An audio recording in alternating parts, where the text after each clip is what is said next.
E vamos à grande estreia do cinema nessa semana, que é A Pequena Sereia. O filme é um remake da animação de 1989, que tem o mesmo nome, um clássico da Disney. E agora volta aos cinemas, né, numa versão com atores de carne e osso, live action. A sinopse acho que você já conhece, mas eu vou contar para você. O filme é sobre Ariel, uma sereia, filha do rei Tritão, que sonha com o mundo dos humanos. Certo dia ela conhece Eric, né? Ela salva a vida do Eric, que é um príncipe encantador, e ela se apaixona por ele. Ela então é enganada pela malvada Úrsula, que lhe dá pernas humanas e 3 dias para beijar o Eric. Se Ariel não conseguir, será para sempre da vilã e quer se vingar do rei Tritão. Só que Úrsula vai fazer de tudo para que Ariel não consiga esse beijo em 3 dias, né? O filme faz parte dessa tendência atual da Disney de fazer remakes, de animações de antigas animações do estúdio, só que agora, como eu disse, com atores de carne e osso, não mais animação. A gente já teve nesse mesmo esquema Bela e a Fera, Mulan, Pinóquio, Cruella, teve agora Peter Wendy do Peter Pan, e vão ter outros filmes nessa mesma linha chegando nos cinemas e no streaming nos próximos anos. E a história é igualzinha à clássica, no sentido de que é sobre amadurecimento, sobre crescimento, de que todos nós passamos por isso, né? Por essa fase da vida em que queremos algo que não temos, né? E Ariel vive esse contexto que, por mais que ela viva no mundo dos mares, que é incrível, não sei para vocês, mas eu acho incrível aquele mundo dos mares, ela sonha com o mundo dos humanos. E a concepção artística do filme reflete isso, né? O mundo do fundo do mar é escuro, né? Enquanto o mundo dos humanos é mais claro, é mais vivo, passando por essa visão da Ariel, tanto na animação quanto agora na versão live action. Apesar dessa identificação, o filme tem seus problemas, tanto o original quanto o remake. Não sei se você assistiu ao filme de 89 recentemente, e eu revi até para poder ver o novo. E dá para perceber bastante que o filme original não funciona tão bem, vai, sendo um pouco simpático com ele. Eu sei que a gente tem a memória afetiva e boa parte das pessoas que estão assistindo a esse podcast, estão ouvindo esse podcast, tem essa memória e tem essa boa lembrança do filme, mas ele é produto de seu tempo, de certa forma. Ele faz parte do chamado renascimento da Disney. Ele é o primeiro longa-metragem animado que começou com esse renascimento, que foi quando a Disney voltou a produzir desenhos animados para o cinema. Ela tinha parado por algum tempo depois de alguns insucessos comerciais e de crítica. E aí, com o sucesso de Roger Rabbit, né, uma cilada para Roger Rabbit, a Disney voltou a produzir longas-metragens nesse estilo para tela grande. E a Pequena Sereia é a primeira dessa leva. E eles ainda não tinham encontrado o tom certo dessa produção, tanto em questão de animação, quanto em história, em música e tudo mais. E quando você assiste a isso novamente com o olhar de hoje e se desprendendo dessa memória afetiva, você vai encontrar alguns problemas naquela história original, apesar dela ter seu encanto, né? Apesar dela funcionar dentro desse contexto. Os filmes que vieram depois, dentro desse renascimento da Disney, eles funcionam melhor de diversas maneiras. Mas A Pequena Sereia foi um grande sucesso em seu tempo e é merecido esse sucesso.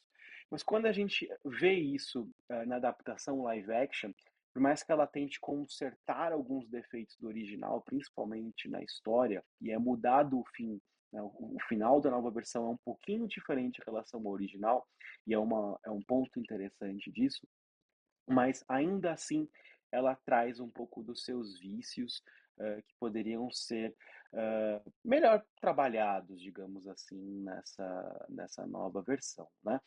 Ah, não só isso, assim, tem algumas escolhas criativas do remake que poderiam ser mais interessantes. Lembra que eu comentei que no original as cenas de fundo do mar são escuras? Na nova versão também.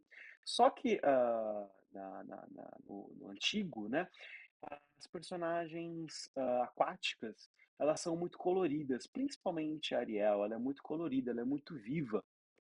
Então faz esse contraste com o fundo que fica belo quando você vê em cena. E um live action, por diversos fatores, não é possível fazer esse mesmo efeito, né. Então, não funciona tão bem, assim, não fica tão interessante. Além disso, o design de produção, concepção artística de alguns personagens secundários também não ficou muito bonita, né, tipo o Sebastião, por exemplo. Porque o filme não sabe se ele quer ser realista ou se ele quer ser fantasioso, e ele acaba não sendo nenhuma das 2 coisas. Os personagens estão meio tortos, nessa versão de A Pequena Sereia.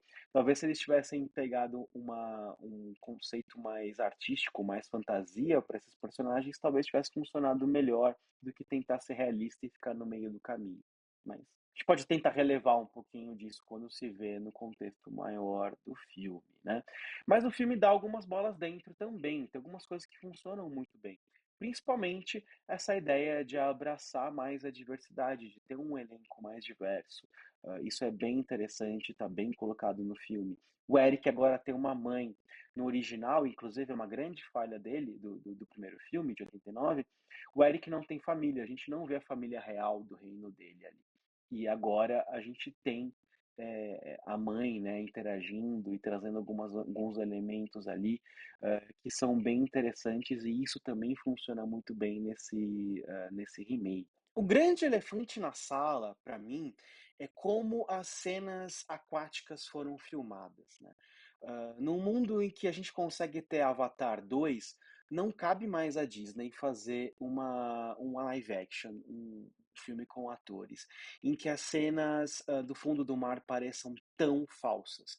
Eu entendo que eles tentaram trazer uma concepção parecida com o original, que é meio fake, na forma como é retratado os personagens no fundo do mar. Mas isso funciona num desenho animado, não funciona num filme com atores. A movimentação fica estranha, né. Poderiam ter sido feitas cenas gravadas embaixo d'água, realmente, e não num estúdiozão e adicionado uma movimentação nos cabelos e umas bolinhas voando, né. Com o tamanho do orçamento que eles tinham, isso era possível. E eu não digo nem comparando com Avatar. O filme brasileiro Pluft, o Fantasminha, fez as cenas embaixo d'água para passar a ideia de que os personagens fantasmas estavam flutuando. Então, um filme brasileiro fez isso e ficou bem interessante. Se o mesmo conceito tivesse sido feito nessa Pequena Sereia, teria ficado muito legal. Mas eles procuraram esse outro caminho que soa muito falso. Então, esse é realmente um problema, eu acho que é o pior problema do filme. E quando você soma tudo isso, né, personagens feios, cenas escuras sem um bom contraste de elementos e fundo do mar, com cenas falsas, a magia que a animação tinha se perde. Então esse novo A Pequena Sereia não tem a magia do original, esse é o maior problema. Agora, se vale a pena ver nos cinemas, se você deixar de lado, a memória afetiva e analisar o filme em si, eu ainda acho que, ainda assim, é uma experiência válida para ver na tela grande, vale conferir, vale levar os pequenos, por mais que não tenha aquela aura fantasiosa do original, ainda assim ele funciona muito bem. Em questão de elenco, tá incrível. A Hailey Bailey de Pequena Sereia tá ótima, ela tá incrível nas cenas de atuação e também cantando. A Melissa McCarthy de Úrsula rouba o show, assim, eh, ela tá incrível como Úrsula, como a vilã do filme, então, vê-la em cena já vale pela experiência. E o David Diggs de Hamilton, que faz o Sebastião, também tá ótimo, então, hã né, na questão de atuações, o filme está bem servido. Então fica a dica de assistir A Pequena Sereia nos cinemas.